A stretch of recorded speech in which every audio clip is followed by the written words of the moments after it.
Rádio Regina Stred na cestách so Silviou Hoffmanovou.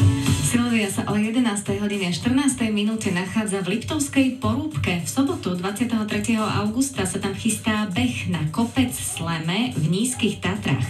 Dozvieme sa viac, pozdravujeme zo štúdia opäť na Liptov a pozdravujeme špeciálne aj 8-ročného Jakubka, ktorý sa ako najmladší bežec tejto súťaže zúčastnil aj minulý rok a počas prázdnin určite poctivo trénoval aj na tento ročník, ale viac sa ho už opýta sama Silvia. Pekné predpoludnie prajem. Áno, ale najprv mám pri mikrofóne jeho otca, hlavného organizátora tohto behu Jakuba Moravčíka. Pán Moravčík, vy aj behávate sám z vlastnej iniciatívy a záujmu na Sleme. Tak koľkokrát za týždeň tam vybehnete z Liptovskej Porúbky? No Sleme je pre mňa taký úsek, že ho 3-krát behám v týždni. Vlastne ku športu mám vzťah a syn ma vlastne dostal k behu. Čiže vlastne je to moja taká cesta, ktorá vedie so psíkom hore na tú kotu. Dokonca sa vám stalo, že ste tam boli aj 2-krát za deň, ale teda to nebol zámer? Áno, stalo sa mi to samozrejme. Moja nerozvážnosť, nechal som si hore telefón a bez telefónu nemôžeme byť, tak som si to musel vybehnúť znova druhýkrát. No a Jakubko, poď teraz ku mne aj ty. Ty máš teraz 8 rokov. Keď si mal 7, tak si bol na prvom ročníku behu na Sleme.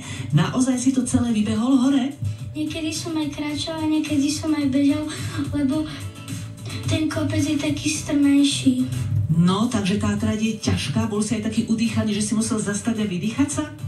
No áno, trošku som bol taký zadýchaný, aj nohy už ma začali bolieť, tak som si musel vydýchnuť. Tak, treba si aj oddychnúť samozrejme na takomto behu. Pán Moravčík, tak trošku charakterizujme tú trať. Kadiaľ povedie v sobotu beh na Sleme? No ako minulý ročník povedie zo Skaličnej Brdkovičným kaňonom na Brdkovicu a z Brdkovice na Sleme. A všetko je to také tiahle stúpanie, alebo sú tam aj nejaké prudké výšľapy?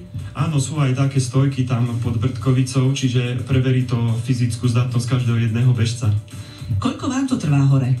No mne osobne mám taký rekord 51 minút od môjho domu vlastne, čo je v doline. A dá sa to vybehnúť podstatne rýchlejšie. A pamätáte si, aký máte rekord teda z minulého roka, ako to odbehol víťaz? Dákých 36 minút. Pre pána Jána. No takže naozaj sa to dá odbehnúť veľmi rýchlo.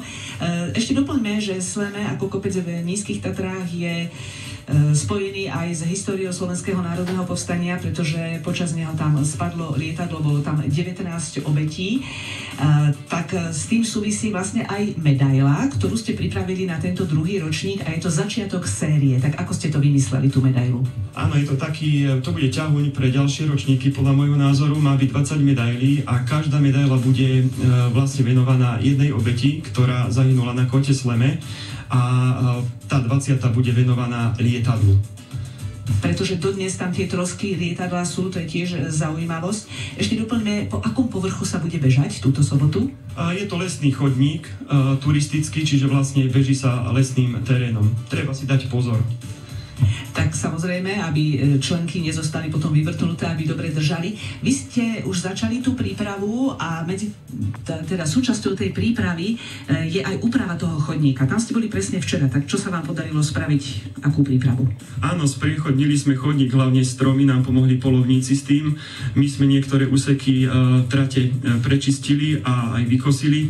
Vlastne všetko už sa stupňuje tak, že už všetky prípravy sú naštartované, čiže už len čakáme na tú účasť. Doteraz máme zhruba 36 prihlásených, čiže veríme, že tento týždeň sa o všetkom rozhodne, lebo ako vieme, bežci niektorí čakajú na posledok, takže pre tú medailu určite treba prísť.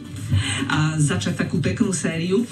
Ešte dodajme, že koľko sa teda bude bežať, aká dlhá je tá trať a aké je tam prevýšenie? Je to okolo 4,5 km, 800 výškových metrov prevýšenia.